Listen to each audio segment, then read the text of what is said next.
And thank you so much. Here we are. I've been talking with Linda, and Linda and I, of course, the organization is Audra's Animals. You're good. You're on. You're good to go.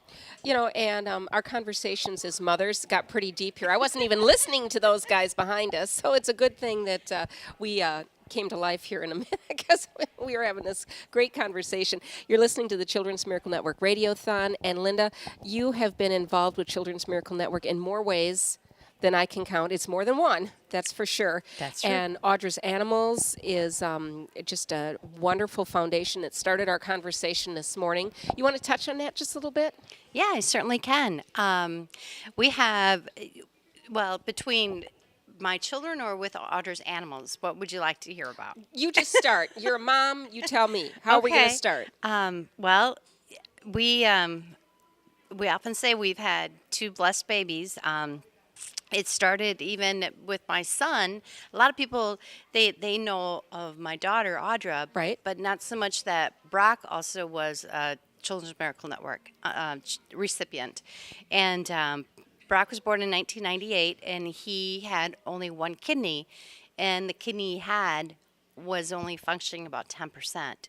So, we went through quite a bit with Brock, and he had a reimplantation and tapering of the ureter. We doctored here with Dr.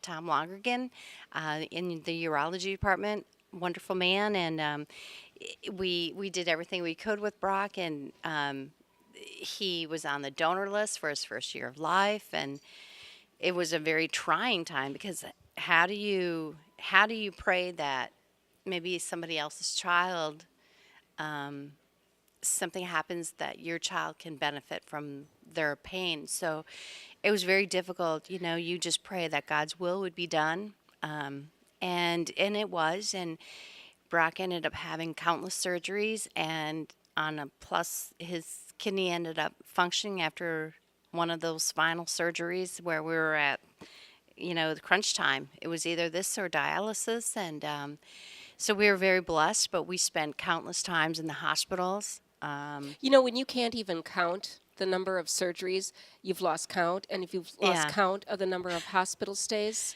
It is. It's very challenging, and it is. And at that time, Audra was like she was 4, so we would be in the hospital, and they were always there was maybe a little gift for Audra, as being the sibling that was there, not getting the attention because her brother was going through so much. were you worried Um, about Audra being frightened and afraid of seeing her baby brother with all of the yeah, surgery and the absolutely. I mean, there's incisions? there's tubes, there's catheters, there's the incision from hip to hip. There's breathing tubes. There's muscle spasms that he would have that are very scary.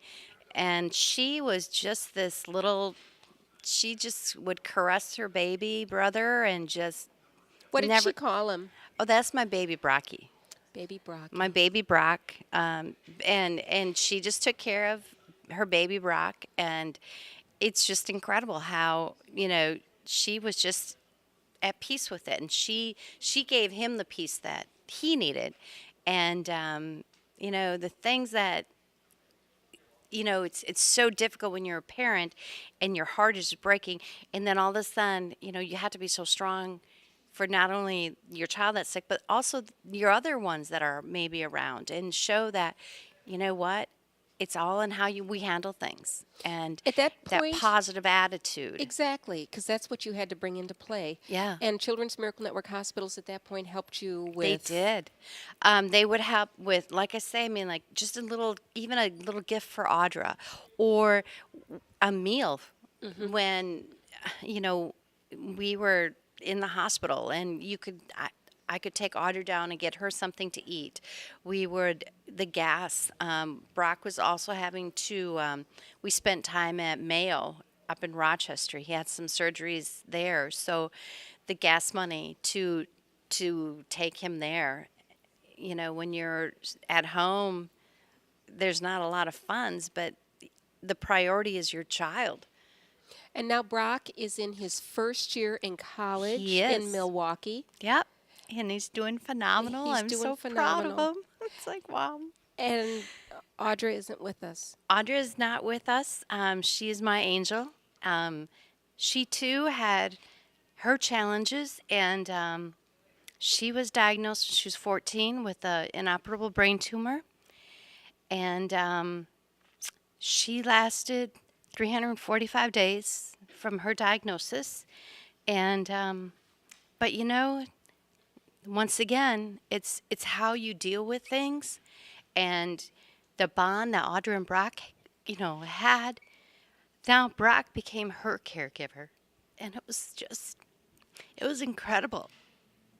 Animals have been a real gift in your life, They have been. and you're helping animals be gifts in other people's lives. We are. How did Audra's Animals get started? Audra's Animals ended up getting started because of Audra.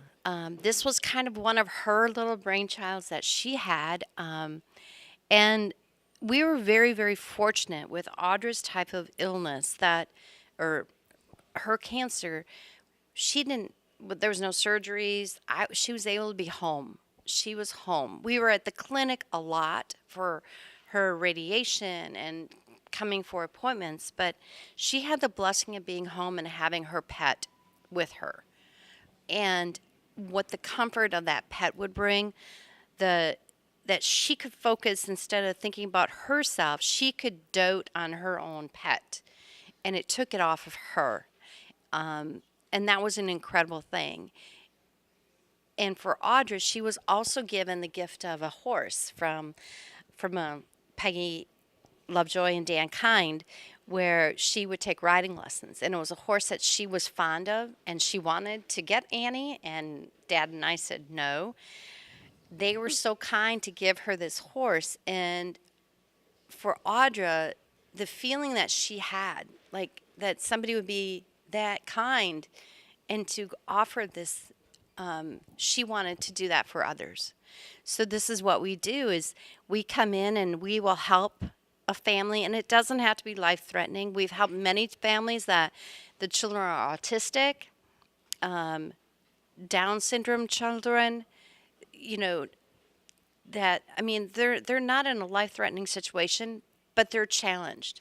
They have challenges to take on. We've recently helped a family with cystic fibrosis that, when you have to sit and take your lung treatments, it's very difficult. That pet will just lay with them and take those treatments. It's incredible. Take some of the pain away. It does. It's incredible what a pet can do. We're willing to help families where maybe it's the parent that became ill, and they're not able to work, and you can only appreciate when you're trying to take care of yourself, and now there's the burden of finances, and it's whether you're going to feed your children or you have to feed a dog. Chances are you're going to feed your children first, but those children, all of a sudden you start breaking up a family, because, let's be honest, those pets are your family as well. They are. So we've come in and we've helped financially in those situations because it's the whole family we're wanting to help. And these pets help the entire family. I think what we'll do is ask people to give us a call. It's 781-1477. The love of our children is right there. The love of our animals is right there, because animals are just an extension of your family. They really are. In our book from where we sit. Yes. So we'll make these phones ring. And if you would share one thing, and it might be a little difficult. No. But we were talking just a few minutes ago, and you and your husband were discussing your box of memories. Yes. And these are decisions that not every parent has to make, This or is wants true. to make, or gets to make. But in that box, can you share us what was in that box? It's incredible, our community. And when Audra was sick, people were so kind. And we would get cards and gifts in the mail probably every day. Every day they would give us a little light, a little hope, knowing that you weren't alone. When Audra passed away, we had cards come from across the country. Audra's Caring Bridge site was